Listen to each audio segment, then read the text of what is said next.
Good morning. Welcome to our YouTube session. Today we are going to discuss about major islands of India. जो आज का हमारा topic है, नाम है भारत के प्रमुख द्वीप. And first one of is Andaman Nicobar and second is Lakshadweep. तो आज इन दोनों द्वीपों के बारे में हम चर्चा करेंगे, अंडमान निकोबार और लक्षद्वीप के बारे में. पहले ये जान लेते हैं कि द्वीप क्या होते हैं, क्या विशेषताएं होती हैं, या इन जो दोनों जो मेजर द्वीप है इनका जो निर्माण है वो कैसे हुआ, निर्माण से संबंधित क्या क्रियाएं रहीं. तो हम यहाँ जो बात करेंगे पहले कि द्वीप क्या होते हैं.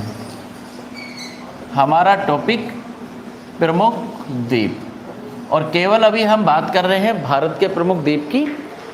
और जब हम वर्ल्ड ज्योग्राफी पढ़ेंगे तो विश्व के कुछ अन्य द्वीप के बारे में भी चर्चा करेंगे, जिसके अंतर्गत जैसे ग्रीनलैंड सबसे बड़ा द्वीप है विश्व का, और ऐसे बहुत सारी विशेषता वाले जो भी मेजर जो आइलैंड हैं उनके बारे में. अभी हमारा जो टॉपिक है भारत के प्रमुख द्वीप, और सब पहला जो यहाँ सवाल बनता है कि द्वीप क्या होते हैं. तो बड़ा ही जनरल सा क्वेश्चन है कि वे भूभाग जो चारों ओर से जल से घिरे हुए होते हैं द्वीप कहलाते हैं. अर्थात कोई भी भूखंड और अगर उसके चारों ओर जल राशि विद्यमान है तो उसे द्वीप कहा जाता है. अब ये जो द्वीप है और जिसके अंतर्गत एक अंडमान निकोबार और दूसरा लक्षद्वीप, इनका निर्माण कैसे हुआ और क्या क्रियाएं रहीं. तो पहला तो जो हमारा सवाल बनता है कि अंडमान निकोबार को लेकर हम ये दोनों द्वीपों के बारे में बात करेंगे, और उसके बाद कुछ अदर जो आइलैंड होंगे इंडिया के उनकी भी हम चर्चा करेंगे. पहले हम बात करते हैं अंडमान निकोबार की और देखते हैं कि अंडमान निकोबार की जो स्थिति है वो क्या है. अब प्रायद्वीपीय भारत, और इस प्रायद्वीपीय भारत के पश्चिम में स्थित है अरब सागर. अगर इसी के पूर्व में जाते हैं तो है बंगाल की खाड़ी. अरब सागर, दूसरा है बंगाल की खाड़ी. दक्षिण में आते हैं हिंद महासागर. इस अरब सागर में स्थित है लक्षद्वीप, और साथ में कुछ अन्य द्वीप की भी हम बात करेंगे कि कच्छ की खाड़ी में कौन से द्वीप हैं, या खंबात की खाड़ी में कौन से द्वीप हैं, या महाराष्ट्र तट पर, कर्नाटका तट पर, केरल तट पर उन द्वीपों की भी हम बात करेंगे. और एक जो हमारे यहाँ जो मुख्य द्वीप है उसका नाम है लक्षद्वीप. तो पहला तो जो यहाँ सवाल बना कि लक्षद्वीप स्थित है अरब सागर में या बंगाल की खाड़ी में अरब सागर. दूसरी हम बात करते हैं कि इस बंगाल की खाड़ी में स्थित जो द्वीप है नाम है अंडमान एंड निकोबार. तो अंडमान निकोबार द्वीप समूह, अर्थात द्वीपों का समूह अंडमान निकोबार द्वीप. अब यहाँ हम पहले बात करते हैं अंडमान निकोबार की, जो बंगाल की खाड़ी में स्थित है, और आएंगे लक्षद्वीप पर, फिर कुछ अन्य छोटे द्वीप पर. तो अंडमान निकोबार की अगर बात की जाए कि अंडमान निकोबार का निर्माण कैसे हुआ और साथ में किन किन द्वीप समूहों से मिलकर ये बना है. तो हमारा जो पहला जो यहाँ पर द्वीप है वो है अंडमान एंड निकोबार. अब अंडमान निकोबार का स्ट्रक्चर क्या है, निर्माण कैसे हुआ, और साथ में इसके में कौन कौन से प्रमुख द्वीप हैं और उनकी क्या विशेषताएं हैं. जब अंडमान निकोबार की बात होती है तो हमारा पहला जो यहाँ सवाल बनता है वो अंडमान निकोबार के निर्माण को लेकर कि निर्माण कैसे हुआ. अब निर्माण के संबंध में दो थियोरी जो बहुत महत्वपूर्ण है, एक पुरातन थ्योरी और एक लेटेस्ट थ्योरी, और दोनों ही थियोरी के अनुसार इस अंडमान निकोबार के निर्माण से संबंधित दो प्रकार के मत हैं. और हम जानते हैं कि वो दोनों मत कौन कौन से हैं.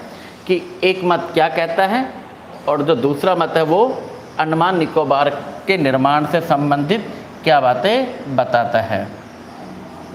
अब जैसे अगर हम बात करें कि इस भारत की, तो इंडिया में हम पूरा एक बार मैप इंडिया का बनाते हैं और फिर इसके अंतर्गत अंडमान निकोबार की चर्चा करते हैं, जिससे आपको समझने में आसानी होगी।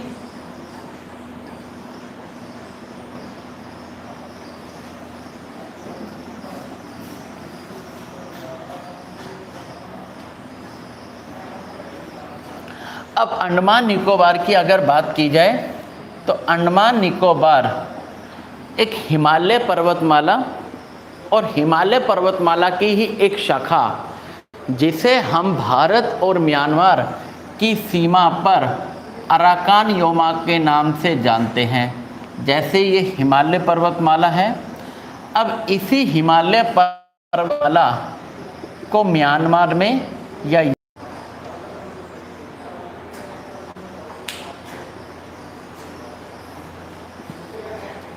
हम बात कर रहे थे कि अंडमान निकोबार का निर्माण कैसे हुआ। तो अंडमान निकोबार का जो निर्माण है हिमालय पर्वतमाला और हिमालय की ही एक शाखा, जिसे हम म्यांमार में अराकान योमा के नाम से जानते हैं। सवाल पहला तो बनता है कि म्यांमार में, या ये कहे कि भारत और म्यांमार की सीमा बनाने वाली पर्वतमाला का नाम अराकान योमा। अब ये अराकान योमा कोई पृथक से कोई पर्वतमाला नहीं है, ये हिमालय जो माउंटेन रेंज है इसी की एक ब्रांच है अराकान योमा। इस हिमालय में उत्तर पूर्व में एक कर्व के साथ ये अराकान योमा का विस्तार है। अब कालांतर में ये अराकान योमा का कुछ भाग म्यांमार के दक्षिण में निमज्जित हो गया, अर्थात हम ये कह सकते हैं कुछ भाग डूब गया और आगे जाकर समुद्र में वापस से बाहर निकला हुआ दिखाई देने लगा, और जिसे हम आज अंडमान निकोबार के नाम से जानते हैं। तो सवाल बना कि अंडमान निकोबार हिस्सा है किसका, एक हिस्सा है या भाग है। तो अंडमान निकोबार हिमालय या कहे हिमालय की एक शाखा जिसे अराकान योमा के नाम से जानते हैं, इसका एक भाग है अंडमान निकोबार। ये कहे कि हिमालय ही एक हिमालय का विस्तार ही भारत और साथ में म्यांमार होते हुए अंडमान निकोबार तक पहुंच रहा है। अब दूसरी जो थ्योरी है जिसे आप जानते हैं प्लेट टेक्टोनिक थ्योरी। अब प्लेट टेक्टोनिक थ्योरी की अगर बात की जाए तो इस थ्योरी के अनुसार कहते हैं कि ये जो अंडमान निकोबार है एक ज्वालामुखी क्रिया से बना हुआ भूभाग है। अर्थात हम कह सकते हैं कि अंडमान निकोबार या तो हिमालय की शाखा अराकान योमा का भाग है, या कहें कि अंडमान निकोबार का निर्माण एक ज्वालामुखी क्रिया से भी हुआ है। अब वो ज्वालामुखी क्रिया का निर्माण कैसे हुआ, या ज्वालामुखी क्रिया के दौरान निकलने वाले लावा से अंडमान निकोबार कैसे बना और वो लावा कहाँ से आया। तो इस क्रिया को समझने के लिए हम एक प्रक्रिया को समझेंगे। जैसे आप मानिए एक प्लेट थी जिसका नाम था इंडियन प्लेट। अभी हम प्लेट टेक्टोनिक के बारे में भी चर्चा करेंगे एक अपने अपने टॉपिक पर, जिसका नाम होगा plate tectonic theory. Indian plate और एक थी बर्मा प्लेट, जैसे म्यांमार को पूर्व में बर्मा के नाम से भी जाना जाता था। अब हम कहते हैं कि जो इंडियन प्लेट और दूसरी प्लेट का जो नाम था बर्मा प्लेट, ये दोनों प्लेटें के अंतर्गत जब अभिसरण क्रिया हुई, या ये कहें कि दोनों प्लेट जैसे ही एक दूसरे के पास आई, या कहें कि इनमें संचलन प्रारंभ हुआ, तो ये दोनों प्लेटें जैसे ही आपस में टकराई तो इंडियन प्लेट बर्मा प्लेट के नीचे गहराई तक इसका विस्तार हो गया।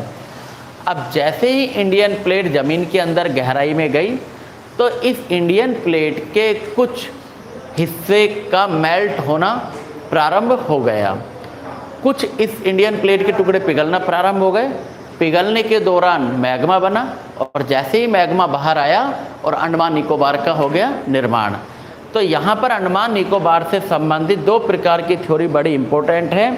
एक तो अंडमान निकोबार कैसे बना, तो आप कह सकते हैं हिमालय पर्वतमाला की अराकानयोमा शाखा का ही एक पार्ट है अंडमान निकोबार। दूसरी अगर हम मत की बात करें तो अंडमान निकोबार है, इसका निर्माण ज्वालामुखी क्रिया से हुआ और ज्वालामुखी क्रिया के अंतर्गत कौन कौन सी प्लेटों के टकराने पर इसमें लावा निकला और अंडमान निकोबार बना। तो हम एक बात जान सकते हैं यहाँ पर कि वे उच्चावच जो हमें आज धरातल के ऊपर दिखाई देते हैं, वही उच्चावच हमें धरातल या महासागर के अंदर भी दिखाई देते हैं। जैसे अगर हम कहें कि हमें सतह पर पर्वत दिखाई देते हैं, तो समुद्र के अंदर भी या महासागर के अंदर भी पर्वत होते हैं। अगर सतह पर पठार है तो महासागर के अंदर भी पठार है, और अगर हम कहें कि सतह पर ज्वालामुखी है तो महासागर के अंदर भी ज्वालामुखी है। और इस अंडमान निकोबार का जो निर्माण ज्वालामुखी क्रिया के अंतर्गत हुआ, इस बात से आप पता लगा सकते हैं कि समुद्र के अंदर भी ज्वालामुखी का उद्गार होता है। तो हम इन सभी महासागरीय उच्चावच की बात करेंगे हमारे एक टॉपिक के अंतर्गत, जिसका नाम ही होगा महासागरीय उच्चावच, ओशियन रिलीफ्स। तो अभी हम यहाँ बात कर रहे हैं कि अंडमान निकोबार का निर्माण से संबंधित दो मत की हमने बात की। पहला हिमालय अराकानयोमा का एक हिस्सा है, अराकानयोमा हिमालय का ही एक पार्ट है। और दूसरा हमने बात की ज्वालामुखी क्रिया से अंडमान निकोबार बना और ज्वालामुखी क्रिया के अंतर्गत लावा निकला। कहाँ से? इंडियन प्लेट और बर्मा प्लेट दोनों के टकराने से इंडियन प्लेट की गहराई में जाना और वहाँ पर इसका पिघलकर लावा के रूप में बाहर आना। तो अब हम जो यहाँ बात करेंगे इस अंडमान निकोबार के स्ट्रक्चर को लेकर और साथ में इसके कौन कौन से प्रमुख इसके अंदर द्वीप हैं। तो हम पहले यहाँ बात करते हैं कि अंडमान निकोबार जो है, इस अंडमान निकोबार का विस्तार ये यहाँ पर स्थित है म्यांमार, और म्यांमार के दक्षिण में है अंडमान निकोबार। अब इसी म्यांमार के दक्षिण में अंडमान निकोबार और म्यांमार का एक द्वीप जिसका नाम है कोको द्वीप। तो हम यहाँ स्टार्ट करेंगे कोको द्वीप से। तो हमारा अंडमान निकोबार का स्ट्रक्चर कैसा है और क्या उनके बारे में क्वेश्चंस बनते हैं। तो पहला जो हमारा आइलैंड है अंडमान निकोबार। अब अंडमान निकोबार की बात की जाए तो देखिए म्यांमार जो है, इस म्यांमार के दक्षिण में एक द्वीप है जिसका नाम है कोको द्वीप। कोको द्वीप पर म्यांमार का ही अधिकार है। और हम जैसे आप यहाँ पर इस बात को समझ सकते हैं कि म्यांमार का एक द्वीप और द्वीप का नाम है कोको द्वीप। अब ये जो कोको द्वीप के दक्षिण में स्टार्ट होता है अंडमान निकोबार। अब इस कोको द्वीप पर अधिकार है म्यांमार का। तो म्यांमार का अधिकार है किस पर? कोको द्वीप पर। इस म्यांमार के दक्षिण में प्रारंभ होता है अंडमान निकोबार या कहें भारत। अब सबसे उत्तर में एक द्वीप है और द्वीप का नाम है उत्तरी अंडमान। तो उत्तरी अंडमान के दक्षिण में स्थित है मध्य अंडमान। उत्तरी अंडमान, मध्य अंडमान, दक्षिणी अंडमान। उत्तरी अंडमान, मध्य अंडमान, दक्षिणी अंडमान। दक्षिणी अंडमान के दक्षिण में है लघु अंडमान। दक्षिणी अंडमान, लघु अंडमान। लघु अंडमान की ओर दक्षिण में चलते हैं। अब निकोबार द्वीप प्रारंभ होते हैं और इसमें पहला है कार निकोबार। कार निकोबार के ओर दक्षिण में नानकोरी निकोबार। कार निकोबार, नानकोरी निकोबार,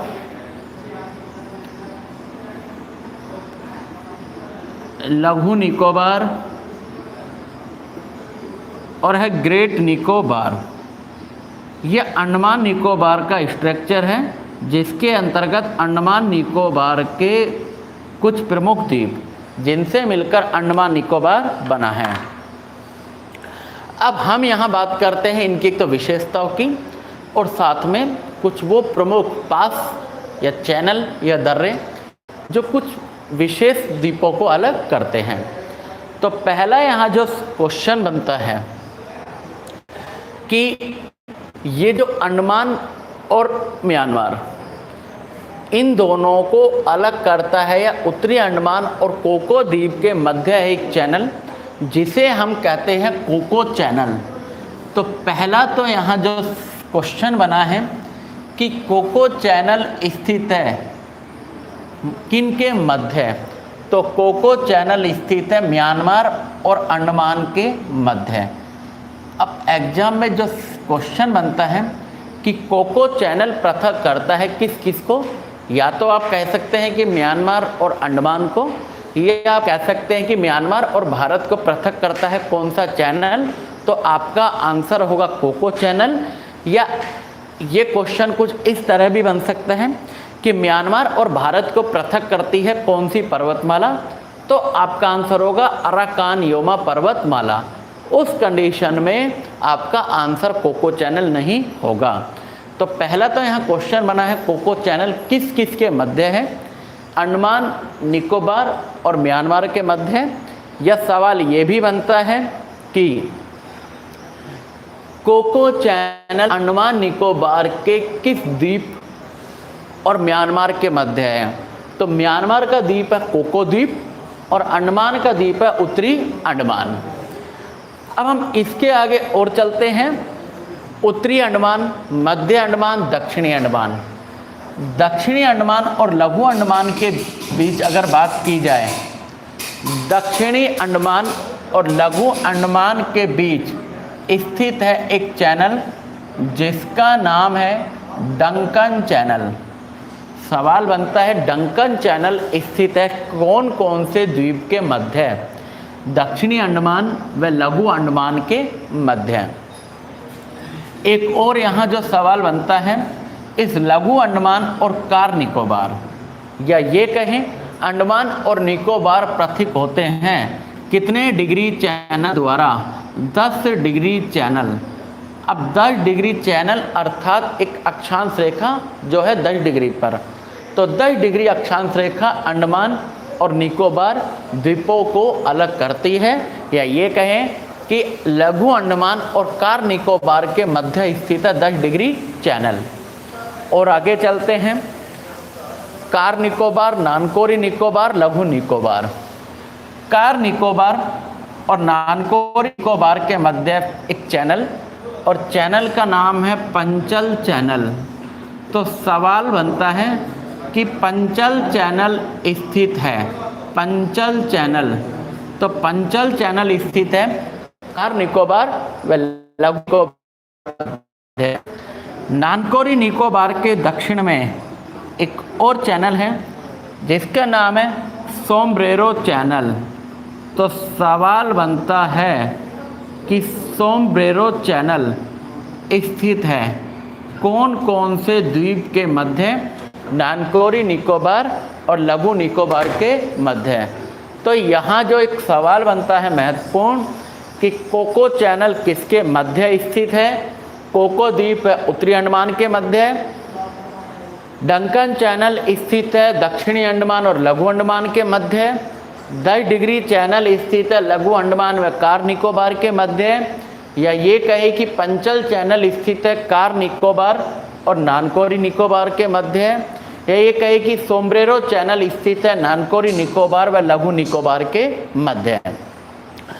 अब लघु निकोबार के दक्षिण में है ग्रेट निकोबार और ग्रेट निकोबार के दक्षिण में स्थित है फिर एक अक्षांश रेखा या कहें चैनल जिसे हमने जाना है 6 डिग्री चैनल, 6 डिग्री चैनल के नाम से।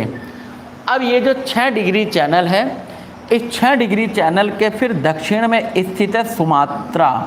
तो सवाल बनता है कि 6 डिग्री चैनल अलग करता है अंडमान निकोबार और सुमात्रा जो द्वीप है इंडोनेशिया का।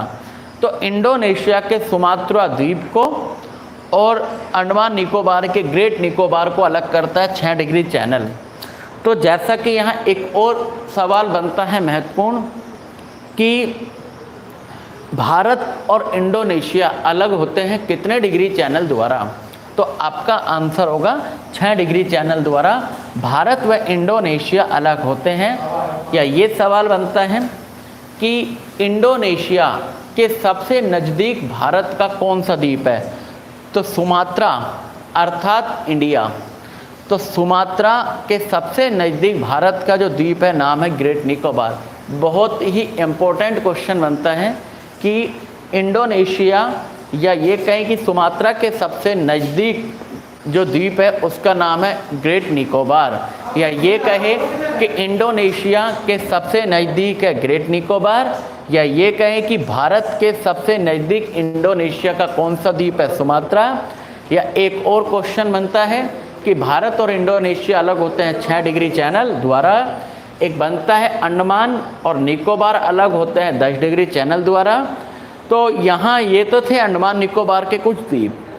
अब हम यहाँ इन द्वीप की कुछ खास बात और पढ़ते हैं। इसी अंडमान निकोबार के अगर सबसे ऊंचे पर्वत की बात की जाए कि अंडमान निकोबार का जो सबसे ऊंचा पर्वत है उसका नाम क्या है, तो अंडमान निकोबार के सर्वोच्च पर्वत, हम बात करें अगर पर्वत की, तो अंडमान निकोबार के सर्वोच्च पर्वत का नाम है माउंट सैडल। तो माउंट सैडल जो लगभग 732 मीटर जिसकी हाइट है, अंडमान निकोबार का सर्वोच्च पर्वत है माउंट सैडल, जो स्थित है माउंट सैडल उत्तरी अंडमान में। मध्य अंडमान में एक और पर्वत है जिसका नाम है डियोबोली। मध्य अंडमान में स्थित है माउंट डियोबोली। अब माउंट डियोबोली जो स्थित है मध्य अंडमान में, और माउंट डियोबोली की जो हाइट है वो है 515 मीटर। हम बात करें दक्षिणी अंडमान की, तो दक्षिणी अंडमान में एक और पर्वत है और नाम है माउंट कोयुब। माउंट कोयुब, माउंट कोयुब की अगर ऊंचाई की बात की जाए तो 460 मीटर। अगर हम और आगे चलते हैं कि अंडमान निकोबार का एक पर्वत और है महत्वपूर्ण जिसका नाम है माउंट धुलियर। तो माउंट धुलियर जो अंडमान निकोबार का दूसरा सर्वोच्च पर्वत शिखर है, और माउंट धुलियर की अगर ऊंचाई की बात की जाए तो ये है 642 मीटर। तो सवाल बनता है महत्वपूर्ण कि अंडमान निकोबार, दीपक गुजर गुरुजी बता दिए ने दक्षिण प्रिपेरिस कहाँ हैं। देखिए दक्षिण प्रिपेरिस की बात करें तो म्यांमार के कोको द्वीप के उत्तर में एक द्वीप है जिसका नाम है दक्षिण प्रिपेरिस, और दक्षिण प्रिपेरिस के उत्तर में एक और द्वीप है जिसे कहते हैं उत्तर प्रिपेरिस। ये दोनों म्यांमार के द्वीप हैं। म्यांमार के दक्षिण में उत्तरी प्रिपेरिस, उसके दक्षिण में दक्षिणी प्रिपेरिस, और दक्षिणी प्रिपेरिस के दक्षिण में कोको द्वीप। हमें यहाँ उत्तरी प्रिपेरिस दक्षिणी प्रिपेरिस से यहाँ कोई महत्वपूर्ण सवाल नहीं बनते हैं, या हम ये कहें कि हम यहाँ म्यांमार का कोई ज्योग्राफी नहीं पढ़ रहे हैं, हम बात कर रहे हैं भारत के अंडमान और निकोबार की। और हमारे लिए यहाँ उस दक्षिणी प्रिपेरिस द्वीप से ज़्यादा महत्वपूर्ण है कोको द्वीप, जो अलग होता है भारत और अंडमान निकोबार और म्यांमार को अलग करता है कोको चैनल। तो दक्षिणी प्रिपेरिस उत्तरी प्रिपेरिस कोई बहुत ज़्यादा महत्वपूर्ण नहीं है, फिर भी आप अपनी जानकारी के लिए जान सकते हैं कि दोनों बंगाल की खाड़ी में स्थित हैं और म्यांमार के द्वीप हैं। अब हमारा जो सवाल बनता है माउंट धुलियर, माउंट धुलियर की बात की जाए तो माउंट धुलियर ऊंचाई के आधार पर हम देख सकते हैं कि अंडमान निकोबार के सर्वोच्च पर्वत का नाम है माउंट सैडल, और अंडमान निकोबार के दूसरे सर्वोच्च पर्वत का नाम है माउंट धुलियर। माउंट सैडल स्थित है उत्तरी अंडमान में, और अगर बात की जाए माउंट धुलियर तो स्थित है ग्रेट निकोबार में। एक और अगर बात की जाए कि इस अंडमान निकोबार का सबसे बड़ा द्वीप अंडमान निकोबार का अगर बात की जाए कि अंडमान निकोबार के सबसे बड़े द्वीप का नाम है मध्य अंडमान। अंडमान निकोबार का सबसे बड़ा द्वीप है मध्य अंडमान। और अंडमान निकोबार की अगर राजधानी की बात की जाए तो अंडमान निकोबार की राजधानी का नाम है पोर्ट ब्लेयर। तो अंडमान निकोबार की राजधानी पोर्ट ब्लेयर अंडमान निकोबार के किस द्वीप में स्थित है? दक्षिणी अंडमान में। अब हम बात करें कि इस अंडमान निकोबार में स्थित ज्वालामुखी, देखिए जब ज्वालामुखी की बात होती है तो ज्वालामुखी भारत में दो ही हैं, एक का नाम है बैरन और एक का नाम है नारकोडम। अब बैरन और नारकोडम, अगर बैरन की बात की जाए कि बैरन जो ज्वालामुखी है ये स्थित है, बैरन ज्वालामुखी स्थित है मध्य अंडमान में। तो मध्य अंडमान के भी पूर्व साइड में, ये याद रखिएगा कि मध्य अंडमान के पूर्वी हिस्से में स्थित है बैरन। लेकिन अभी हम यहाँ लिख रहे हैं तो आप ये मत समझिए कि अंडमान मध्य अंडमान के पश्चिम में स्थित है, मध्य अंडमान के पूर्व में स्थित है ज्वालामुखी जिसका नाम है बैरन। अब बैरन ज्वालामुखी ये एक सक्रिय ज्वालामुखी है, अर्थात जिससे हमेशा लावा निकलता रहता है। अब एक और ज्वालामुखी की बात की जाए तो उस ज्वालामुखी का नाम है नारकोडम। नारकोडम जो ज्वालामुखी है एक प्रसुप्त ज्वालामुखी है, प्रसुप्त अर्थात जिससे रुक रुक कर लावा निकलता है। तो उत्तरी अंडमान में स्थित है नारकोडम ज्वालामुखी। तो सवाल यहाँ बनता है कि नारकोडम ज्वालामुखी स्थित है उत्तरी अंडमान के पूर्वी साइड में, और बैरन ज्वालामुखी की बात की जाए तो मध्य अंडमान के पूर्वी हिस्से में। अब बैरन तो है सक्रिय ज्वालामुखी और नारकोडम जो ज्वालामुखी ये है प्रसुप्त ज्वालामुखी। तो नारकोडम है उत्तरी अंडमान में, साथ में बैरन ज्वालामुखी है मध्य अंडमान में। अंडमान निकोबार के सबसे बड़े द्वीप का नाम है मध्य अंडमान और अंडमान निकोबार की राजधानी पोर्ट ब्लेयर स्थित है दक्षिणी अंडमान में। एक और बात करते हैं, ये अंडमान निकोबार, इस पर कुछ जनजातियां पाई जाती हैं और उन जनजातियों को लेकर भी बड़े ही अच्छे क्वेश्चन बनते हैं। तो मैं आपको यहाँ एक जनरल से क्वेश्चन बता देता हूँ कि दो जनजातियाँ जो बड़ी ही फेमस है, एक जनजाति का नाम है जारवा और एक जनजाति का नाम है शैम्पेन। तो एक जारवा जनजाति और एक शैम्पेन जनजाति। अब अगर इस जारवा जनजाति के बारे में पूछा जाए कि जारवा जनजाति पाई जाती हैं तो आपका आंसर होगा अंडमान निकोबार। लेकिन अगर मैं आपको यहाँ ये भी बताऊँ कि एक तो है उत्तरी अंडमान अंडमान और एक है निकोबार, तो जो जारवा जनजाति है वो तो पाई जाती है अंडमान के द्वीप पर। जैसे हम यहाँ माने कि ये हो गया यहाँ लघु अंडमान, तो अंडमान पर तो पाई जाने वाली जनजाति जो प्रमुख रूप से है उस जनजाति का नाम है जारवा जनजाति। सवाल बनता है, एक तो जारवा जनजाति और एक जनजाति का नाम है सेंटिलीज। तो ये दो जनजातियां हैं जारवा और सेंटिलीज, और जब भी जारवा और सेंटिलीज जनजाति की बात हो तो आपका आंसर होगा अंडमान निकोबार में तो मिलती ही हैं लेकिन अंडमान में पाई जाती हैं। और अगर बात की जाए निकोबार की तो निकोबार में जो जनजाति प्रमुख रूप से पाई जाती है उस जनजाति का नाम है शैम्पेन जनजाति। तो सवाल बना है कि अंडमान में पाई जाने वाली प्रमुख रूप से पाई जाने वाली जनजाति का नाम है जारवा। जारवा जनजाति, सेंटिलीज जनजाति, ये दोनों जनजाति तो मिलती है अंडमान के द्वीपों पर। और शैम्पेन जनजाति की अगर बात की जाए शैम्पेन, तो शैम्पेन जनजाति पाई जाती है निकोबार के द्वीप पर। इस लघु अंडमान पर एक जनजाति और मिलती है, हालांकि बहुत महत्वपूर्ण नहीं है, लेकिन जनजाति का नाम है ओंग। तो हम यहाँ लिख लेते हैं कि लघु अंडमान एक जनजाति के लिए और फेमस है जिसका नाम है ओंग जनजाति। तो ओंग जनजाति के लिए प्रसिद्ध है? लघु अंडमान। तो ये तो बात थी अंडमान और निकोबार के द्वीप की। अब एक और हम बात कर लेते हैं कि इस अंडमान निकोबार के कुछ अन्य नाम को लेकर। तो देखिए, जब अंडमान निकोबार की बात हो तो अंडमान निकोबार को एक तो मरकत द्वीप भी कहते हैं, और इसी अंडमान निकोबार को एमराल्ड आइलैंड के नाम से भी जाना जाता है।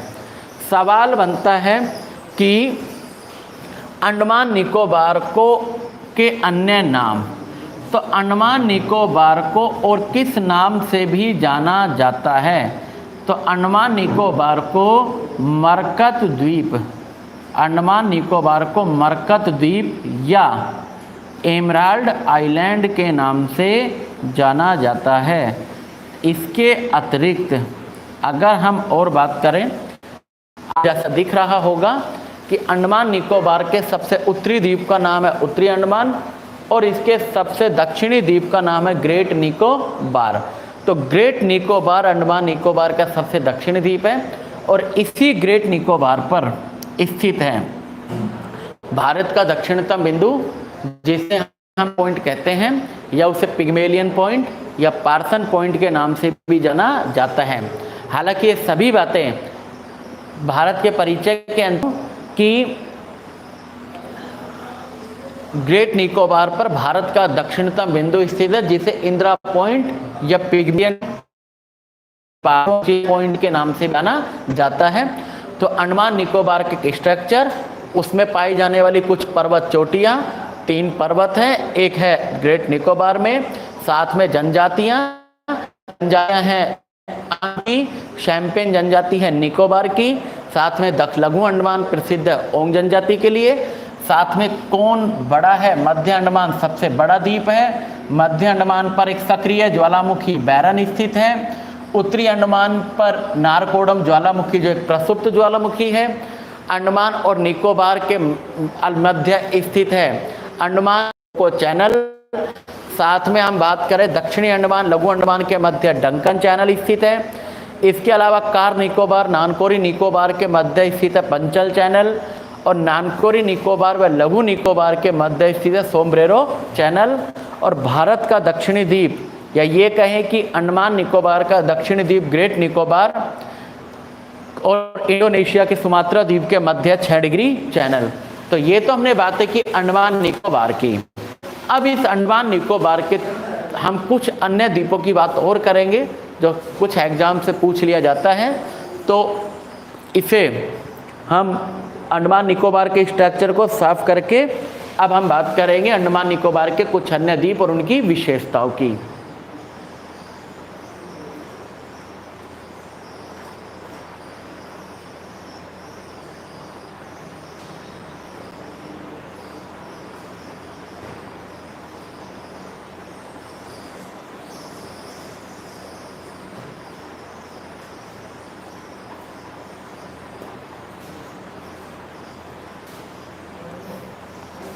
चलिए अब देखिए, हम बात करते हैं अंडमान निकोबार के कुछ अन्य द्वीप। अब अंडमान निकोबार के कुछ अन्य द्वीप के बारे में हम करते हैं बात।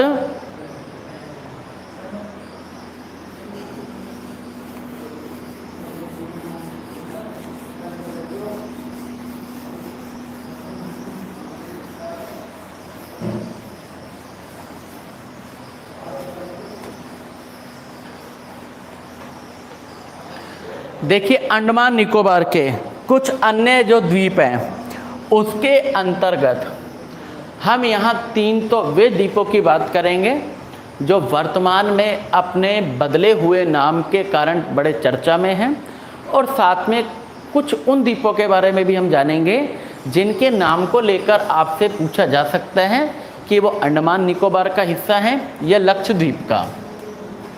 तो हम बात करते हैं अंडमान निकोबार के अन्य द्वीप।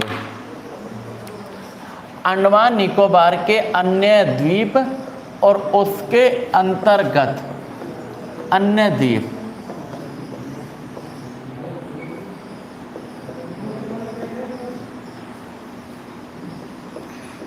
अब जब अंडमान निकोबार के अन्य द्वीप की बात हो तो देखिए यहाँ मैं 3 द्वीपों की बात करता हूँ। एक द्वीप है जिसका नाम है हैवलॉक, हैवलॉक द्वीप। सवाल बनता है हैवलॉक द्वीप स्थित है अंडमान निकोबार में, अंडमान निकोबार का एक हिस्सा है। हैवलॉक द्वीप के बाद एक और द्वीप है जिसका नाम है नील द्वीप, और नील द्वीप के अलावा एक और द्वीप है जिसका नाम है रोस द्वीप। रोस द्वीप के अलावा 2 द्वीप और हैं जिसका नाम है, एक द्वीप का नाम है रिची द्वीप और एक द्वीप का नाम है लंबरीथ द्वीप। तो रिची द्वीप और लंबरीथ द्वीप। तो देखिए सवाल जो बनता है महत्वपूर्ण, इन 3 द्वीपों को लेकर, इन 2 द्वीपों को तो आपसे केवल एग्जाम में उनकी स्थिति को लेकर क्वेश्चन पूछा जाएगा कि दोनों द्वीप किस द्वीप का भाग है, अंडमान निकोबार का। लेकिन ये 3 द्वीप बड़े ही महत्वपूर्ण हैं कि इन द्वीपों को वर्तमान में इनके कुछ अन्य नामों को लेकर या इन द्वीपों का नाम बदल दिया गया है। तो चलिए आप लोगों से पूछा जाता है कि बताइए हैवलॉक द्वीप का वर्तमान में नाम क्या है, नील द्वीप का नाम और रोस द्वीप का नाम। वर्तमान में इनके नाम बदल दिए गए हैं। तो बताइए सबसे पहले हैवलॉक द्वीप का नाम वर्तमान में क्या है?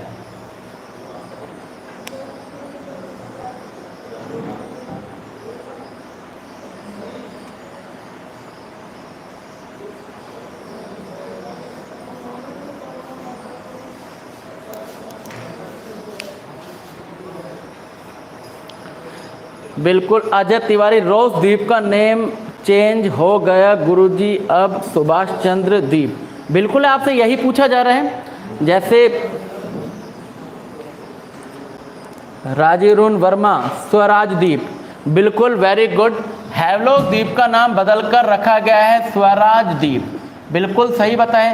नील द्वीप का नाम बताइए। जितेंद्र सिंह, सुभाष चंद्र बोस, लेकिन किस द्वीप का नाम है सुभाष चंद्र बोस?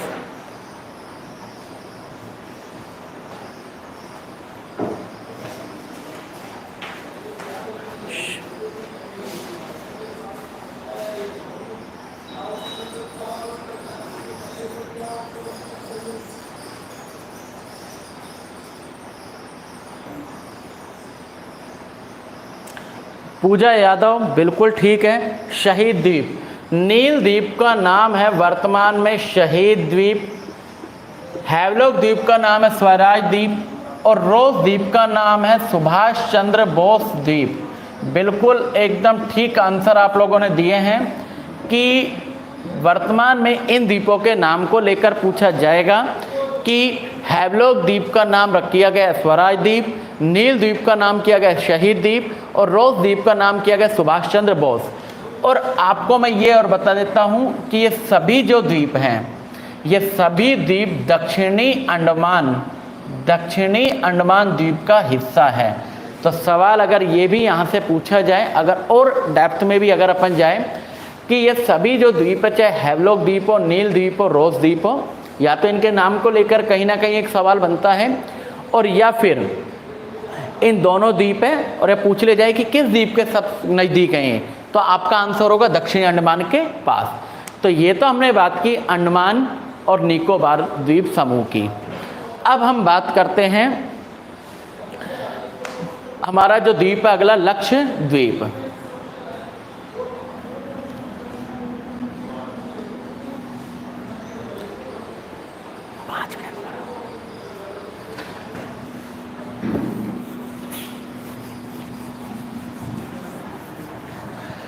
देखिए अब हम बात करें अगर लक्षद्वीप की, तो लक्षद्वीप, अब लक्षद्वीप का अर्थ होता है 1 लाख द्वीपों का समूह। लक्ष्य अर्थात लाख। एक तो यहाँ सवाल बनता है कि लक्षद्वीप उदाहरण है, लक्षद्वीप उदाहरण है कैसे द्वीप का? या तो लक्षद्वीप को प्रवाल द्वीप कहा जाता है, या लक्षद्वीप को एटोल द्वीप या कोरल द्वीप कहा जाता है? तो पहला सवाल, भारत का कौन सा द्वीप प्रवाल द्वीप, एटोल द्वीप या कोरल द्वीप का उदाहरण है? तो आंसर होगा लक्षद्वीप। दूसरा हमारा जो सवाल बनता है कि जो लक्षद्वीप है यह कहेगी प्रवाल क्या होते हैं। हालांकि प्रवाल, भित्ति, मूंगा, इनके बारे में आपको इसके एक महासागर जब हम बात करेंगे तो विस्तृत चर्चा करेंगे। संक्षेप में मैं आपको बता देता हूँ कि समुद्र के पानी में एक जीव होता है जिसे हम कहते हैं कोरल पॉलिप। अब ये कोरल पॉलिप बहुत ही एक सॉफ्ट एक जीव होता है और अपनी सेफ्टी के लिए अपने चारों ओर कैल्शियम कार्बोनेट का एक कवच बनाता है। अब कैल्शियम कार्बोनेट अर्थात चूना, और जब तक वह विकसित नहीं हो जाता उसी कवच के अंदर रहता है और धीरे धीरे उसे एक शंख की आकृति दे देता है। कालांतर में जैसे ही विकसित होता है कोरल पॉलिप, उस शंख को छोड़कर बाहर आता है और यही शंख एक स्थान पर इकट्ठे होकर एक द्वीप के रूप में परिवर्तित हो जाते हैं। तो कोरल या एटोल या प्रवाल कहें तो ये एक जीव के कारण बनते हैं जिसे कहते हैं कोरल पॉलिप। तो अभी हम यहाँ केवल इतनी ही बात करेंगे कि कोरल द्वीप या एटोल द्वीप या प्रवाल द्वीप का उदाहरण है लक्षद्वीप। अब इस लक्षद्वीप का भी कुछ स्ट्रक्चर है। इस लक्षद्वीप के अंतर्गत 3 बड़े प्रमुख द्वीप समूह हैं, उनसे मिलकर निर्माण हुआ है लक्षद्वीप का, जिसके अंतर्गत एक द्वीप है, द्वीप का नाम है अमीनी द्वीप। अब एक तो है अमीनी द्वीप, एक द्वीप समूह का नाम है कनानोरे द्वीप। अमीनी द्वीप, कनानोरे द्वीप। कनानोरे द्वीप के अंतर्गत ही आता है कवरत्ती द्वीप और इसके दक्षिण में है मिनिकोय द्वीप। और मिनिकोय द्वीप के दक्षिण में एशिया महाद्वीप का सबसे छोटा देश स्थित है जिसे कहते हैं मालद्वीप। अब सवाल यहाँ जो बनता है महत्वपूर्ण कि अमीनी द्वीप, कनानोरे द्वीप और मिनिकोय द्वीप, ये वो प्रमुख 3 द्वीप हैं, जिन द्वीप समूह हैं जिनसे मिलकर बना है लक्षद्वीप। तो पहला तो सवाल, लक्षद्वीप का निर्माण हुआ है किन 3 प्रमुख द्वीप समूहों से मिलकर? अमीनी द्वीप समूह, कनानोरे द्वीप समूह और मिनिकोय द्वीप समूह। अब अगर बात की जाए कि इनमें से सबसे बड़ा द्वीप समूह कौन सा है लक्षद्वीप का, तो आंसर होगा मिनिकोय द्वीप समूह। कुछ स्रोतों में एंड्रोट द्वीप या जिसे हम आंद्रोत भी कहते हैं, लक्षद्वीप का सबसे बड़ा द्वीप बताया गया है। लेकिन यहाँ जो ज़्यादा एक ऑथेंटिक जो एक नॉलेज है उसकी हम बात करते हैं, तो उस जानकारी के अनुसार लक्षद्वीप का जो सबसे बड़ा जो द्वीप है, यह कहें द्वीप समूह जिसके अंतर्गत ज़्यादा द्वीप आते हैं, नाम है मिनिकोय द्वीप समूह। अब मालदीव जो एशिया महाद्वीप का सबसे छोटा देश है, इस मालदीव और मिनिकोय के मध्य स्थित एक चैनल जिसे हम कहते हैं 8 डिग्री चैनल। तो पहला तो सवाल बनता है 8 डिग्री चैनल स्थित है मालदीव व मिनिकोय के मध्य।